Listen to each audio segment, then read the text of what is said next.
Bagong hero ay armas ay nagiging spear, double sword at pana. Sa bidyong ito, ituturo ko sa inyo ang skill at mga kayang gawin ng hero na to. At bago tayo magpatuloy, huwag sanang kalimutang mag-subscribe at share sa aking YouTube channel. So yung mga lods, let's go. Ituturo ko na sa inyo. Ang pangalan pala ng hero na to ay si Soyu. Isa siyang assassin fighter. Si Soyu nga pala mga lods, may dalawa siyang mortal form. Ang unang mortal form niya ay yung mortal normal. Ang pangalawa niya po ay immortal form po. Ito po ang mortal normal niya. Ito naman po ang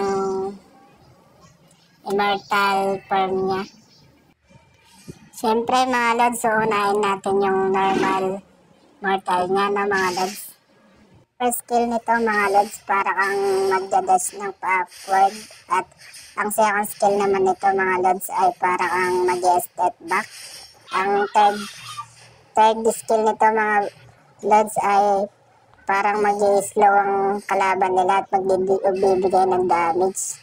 So mga lods, na ito naman immortal ang gagawin natin kung paano skill nito mga lods. Ang first skill nito mga lods, para mag-dash ng may stun yung kalaban mga lods, yung immortal niya. Ang third skill naman nito, pana, parang kay Yoshin mga lods. Ang second skill nito mga lods, parang double sword siya mga lods. Nakakadamage siya ng sabay-sabay. Yan lang na mga lods. Sana may natutunan kayo sa aking pag-tutorial, sa aking ginawang video ito. Sana wag nyo sanang kalimutan mag-subscribe at share, like sa aking YouTube channel. Ang pangalan po ay Nalansky Gaming. So yung mga lods na, dito ko natatapusin ang aking video.